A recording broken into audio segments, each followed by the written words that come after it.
भूतिया ब्रिज।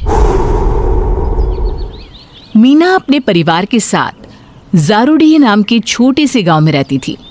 गांव में 12वीं तक ही पढ़ाई की सुविधा होने के कारण मीना बड़ी उदास थी।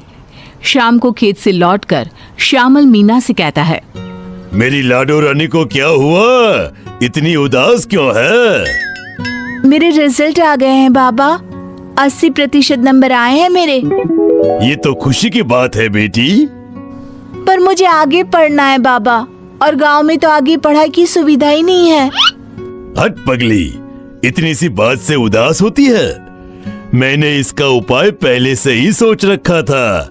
मेरी मीना शहर जाएगी और वहाँ अपनी पढ़ाई पूरी करेगी। मीना और श्यामल उसी शाम गांव के पास के बस अड्डे पर जाते हैं। धीरे धीरे शाम अपना आंचल बिछा रही थी। जरा सी रोशनी में शाम टिकट काउंटर पर टिकट लेने जाता है। भाई, शहर जाने का एक टिकट तो देना। आपको शहर जाना है? अरे नहीं नहीं नहीं भाई, मुझे नहीं, मेरी बेटी को। देखिए भैया, मैं तो आपको शहर न जाने का ही सुझाव दूंगा, वो भी जब आपकी बेटी अकेली जा रही है। वो देखिए, बस पूरी तरह खाली है, 2-4 लोग ही मुश्किल से शहर जा रहे हैं। अरे भाई, पर ऐसा क्यों?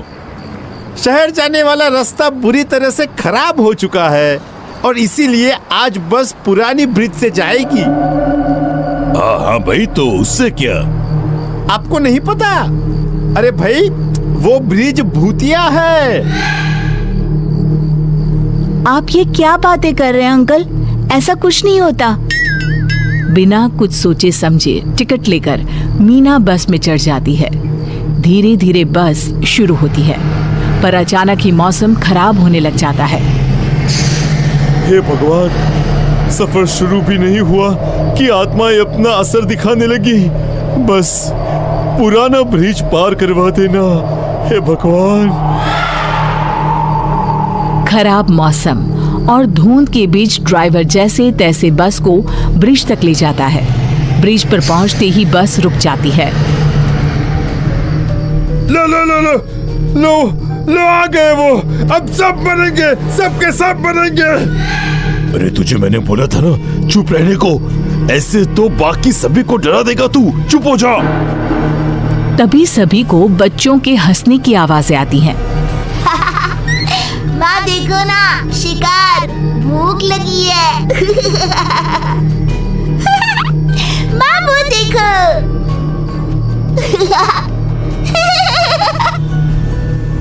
ये किस चीज की आवाज है? ये बच्चे कहाँ से बोल रहे हैं? वो आ गई, वो आ गई। मारो अपने बच्चों के साथ आ गई। मैंने कहा था ना, पर कोई मेरी बात सुनता कहा था मैंने। बस अपने आप जोरों से हिलने लग जाता है, मानो कोई ताकत उसे हिला रही हो। मीना ने घबराकर बाहर देखा तो वो देखती है कि एक 8-9 साल का बच्चा बस हिला रहा है। बच्चे की आंखें बिल्कुल काली, शरीर पूरी तरह सफेद। वो नजरें उठाकर मीना को देखता है। शिकार। हड़बड़ाती हुई मीना वापस बस में देखती है। बस के फ्लोर पर चलता हुआ एक अंधा बच्चा उसकी ओर आता है। मुझे माफ कर दो, मुझसे गलती हो गई। मैंने किसी का कुछ नहीं बिगाड़ा। भूत होते हैं, मैं मानती हूँ। मीना बस में चारों ओर देखती है। मोहन सोहन का चेहरा उसे कटा हुआ दिखाई देता है।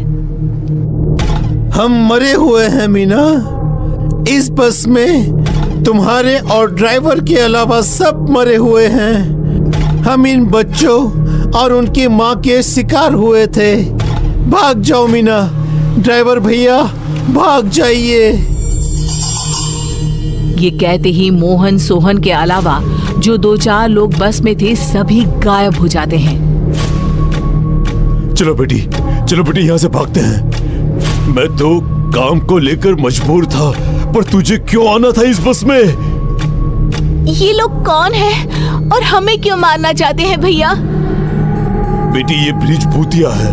यहाँ एक औरत और उसकी 2 बच्चों की आत्मा भटकती है। उसका एक बच्चा तो अजन्मा ही है। बहुत बुरी आत्माएं होती हैं बेटा, बहुत बुरी। पर कोई तो कारण होगा, वो लोगों को परेशान क्यों करती है? ऐसे ही तो वो लोगों को नहीं सताएगी। ऐसी आत्माओं के लिए कोई जगह नहीं होती। जहन्नुम में भी इनके लिए जगह नहीं होती। ड्राइवर मीना का हाथ पकड़कर बस से उतरता है और भागना शुरू करता है। भागो भागो बेटी, भागो यहाँ से। तभी उन दोनों के सामने पारो खड़ी हो जाती है। उसका चेहरा ऐसा कि देखकर मन से सारी खुशी छिन्न भिन्न हो जाए। काले अंधेरे में भी उसका सफेद चेहरा साफ देखा जा सकता था। शिकार करो बच्चों, मेरे लिए सर का हिस्सा छोड़ देना। पारो के दोनों बच्चे ड्राइवर के कंधे पर कूद पड़ते हैं और उसे मारने पर उतारू हो जाते हैं। अगली बारी तेरी बच्ची। मार देना हम दोनों को, पर पहले मेरी बात तो सुन लो आंटी। आपकी ये हालत किसने की? मैं आपकी मदद करना चाहती हूँ पारो आंटी। आप क्यों भटक रही हैं? आपके बच्चों की ये हालत किसने की? भले मैं आज मर जाऊं, पर ये जान कर रहूंगी कि एक माँ इतनी बुरी क्यों बन गई।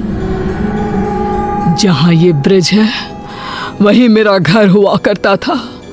एक कॉन्ट्रैक्टर ने धोखे से मेरे घर के कागजात पर मेरे पति के सिग्नेचर ले लिए और हमारा घर गिराकर ब्रिज बना दिया। कुछ दिनों में मेरे पति की भी मौत हो गई। घर के साथ साथ घर चढ़ाने वाला भी चला गया। गर्भवती हालत में मैं ब्रिज के किनारे ही अपने बड़े बेटे के साथ रहने लगी।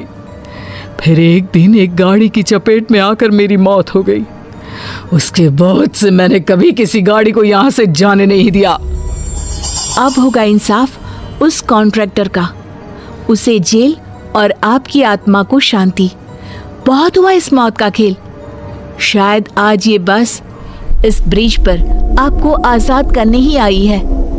इसके बाद मीना गांव वापस लौटकर सारी बातें अपने पापा को बताती है और ड्राइवर श्यामल और मीना कॉन्ट्रैक्टर के काले कारनामों का पता लगाते हैं और न्यूज़पेपर में छपवा देते हैं। पारो के साथ साथ उस ब्रिज में मरे हर इंसान की आत्मा की शांति करवाई जाती है और ब्रिज हमेशा के लिए आत्माओं से आजाद हो जाता है।